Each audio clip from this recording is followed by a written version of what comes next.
ఇప్పుడు గెలుస్తున్నారా? ఎంత మెజారిటీతో గెలుస్తున్నారు? Let us see. ఫైట్ చాలా టఫ్ గా ఉందా? ఎట్లా ఎట్లా కనిపిస్తుంది మీకు? Because it's a tough seat. Okay Definitely it's a tough seat. Okay నేను ఊరికే ఏదో నల్లేరి మీద నడక అని చెప్పని అనడానికి వీల్లేదు కదా. అవును When I after it also, I knowing fully well it's a tough seat, I after it. కానీ ఏదైతే ఇక్కడికి వచ్చిన తర్వాత కనబడే పరిస్థితి చూస్తుంటే అసలు బీజేపీ అభ్యర్థి అరవింద్కు ఓటు వేయడానికి ఒక కారణం కూడా కనబడటం లేదు. Either by a political party or by way of candidate. ఏ రకంగా చూసి నేను కాంగ్రెస్ ఆలోచన విధానానికి ధీటుగా భారతీయ జనతా పార్టీ ఆలోచన విధానం ఎక్కడ కూడా సరితూ కూడా లేదు. అభ్యర్థితో పట్ల కూడా similarly know where is match. Tough ఎట్లా అవుతుంది? టఫ్ అంటున్నారు కదా. ఇక్కడ ఏదైతుందో ఆరంభంకి వెళ్ళి ఏదైతే ఇక్కడ ఒక ఆ విధమైన నానుడి పడిపోయింది. Basically earlier this seat was with BJP sitting కాబట్టి ఏదైతుందో బీజేపీ అనేది బలంగా ఉంటుంది అని భావిస్తారు. కానీ ఇక్కడికి వచ్చి చూస్తే ఫీల్డ్ మీద టోటలీ సీనియర్ డిఫరెంట్ గా కనబడుతుంది. కానీ ఇప్పుడు వాళ్ళకు ఉన్న బీజేపీకి ఉన్న ప్రధానమైన గెలిచే సీట్లలో నిజామాబాద్ ఒకటి అంటున్నారు కదా. ఎందుకు? వాళ్ళు గతంలో సిట్టింగ్ స్థానం కాబట్టి ఓకే ఎవరైనా సిట్టింగ్ స్థానాన్ని గెలుస్తారో చెప్పని భావిస్తారు. కానీ ఈక్వల్లీ ఏదైతుందో డిసడ్వాంటేజ్ కూడా యాంటీ ఇన్కంబెన్సీ అనేది ఏదైతుందో సిట్టింగ్ మీదనే ఎక్కువ ఉంటుంది టు ఎనీబడి. ఓకే నువ్వు ఎన్నికల్లో గెలవడానికి 3 ఉంటాయి సార్. ఒకటి సింపతి, రెండోది యాంటీ ఇన్కంబెన్సీ, మూడోది ఎఫిషియన్సీ.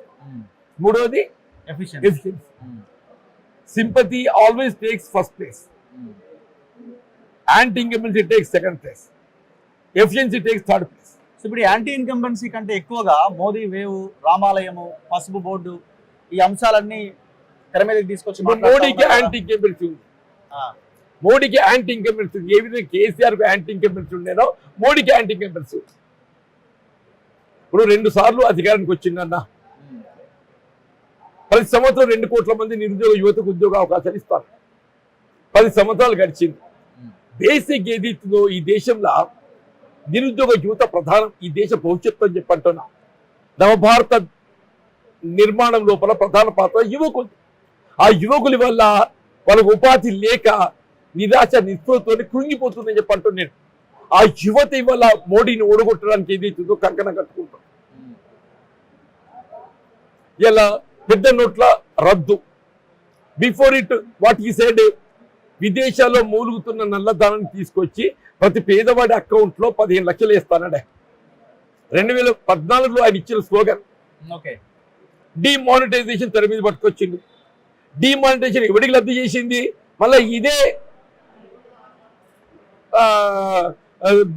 వాట్ యు కాల్ విదేశాల్లో నల్లధనం ఎవరైతే కూడగట్టుకున్నారో వాళ్ళ నల్లధనంతో తెల్లగా మార్చుకున్నారు.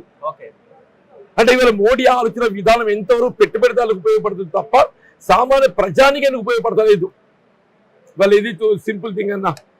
వాళ్ళు ఇదే Adani Ambani NPA non performance account అనే నెపంతో ఏదైతుందో లక్షల కోట్ల మాఫీ చేసిందా. రైతులు రుణమాఫీ చేయడం సాధ్యం కాదు అంటాడు.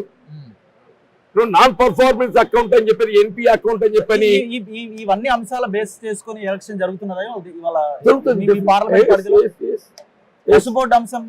పసుబోర్డు ఇంపాక్ట్ నెగటివ్ ఉంది ఆయనకు. ఆయన 5 రోజుల్లో పసుబోర్డు తెస్తా అని చెప్పానంటే 5 సంవత్సరాలు గడిచింది. ఆయన ఎట్లా బాండ్ రాసిచ్చిండో ఒక ప్రభుత్వ ఉత్తర్వు జారీ చేయబడ్డది.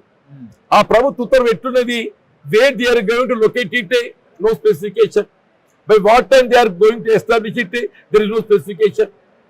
అదే ఉత్తర్వులో ఏదైతుందో they are going to locate it at Nandipet or somewhere else in Nizamabad or else Ahmedabad ఎక్కడ లేదు. అంటే ఏంటి? ఈ అంశాన్ని దాటవేయడానికి, ప్రజానికి మరొకసారి మభ్యపెట్టడానికి జారీ చేయబడి ఉత్తర్వు కనబడుతుంది. అసలు ప్రపంచ చరిత్రలోనే ఏనాడు అంత రేటు పలకలేదు, ఈసారి ఆ ధర పలికింది. అది మా వల్లే పలికిందని క్లియర్ గా చెప్తా ఉన్నారు. ఒకటి రఘు గారు, వీళ్ళ పసుపు ధర పలకడానికి వేరే రీజన్. పసుపు సాగు విస్తృత తగ్గిపోయింది. సాగు విస్తృత తగ్గడంతో దిగుబడి తగ్గిపోయింది. అసలు పసుపు అనేది ఏదైతుందో కొరత ఏర్పడ్డది. ఇప్పుడు మనకి సరుకు కొరత ఏర్పడినప్పుడు ఆటోమేటిక్గా రేట్ జంప్ అవుతుంది. ఇలా రేటు జంప్ కావడానికి ఏంటి? ఇవాళ పసుపు దిగుబడి తగ్గింది. దిగుబడి తగ్గడం, వినియోగం అనేది అయితే కొనసాగుతుంది కదా. ఓకే. వినియోగం కొనసాగుతుంది, దిగుబడి తగ్గింది, ఆటోమేటిక్ ఏదైతే ప్రైస్ బూస్టప్ అవుతుంది. వీళ్ళ ప్రయత్నం ఏం లేదా? ప్రయత్నం ఉందా? చాలా తీవ్ర సాగు విస్తరణ తగ్గితే వాళ్ళ ప్రయత్నమా? ఎక్స్పోర్ట్స్ ని పెంచినామని అంటున్నారు కదా. ఎక్స్పోర్ట్ పెరిగితే ధర పెరుగుద్దా? ఆయన ఎక్స్పోర్ట్ పెరిగింది లేదు, దిగుబడి అరికట్టింది లేదు. ఎక్స్పోర్ట్ పెరిగింది లేదు, ఎక్స్పోర్ట్ పెరిగితే ఏమవుతుంది? ఎక్స్పోర్ట్ పెరిగింది లేదు, దిగుబడి లేదు, ఏది లేదు. ఓకే.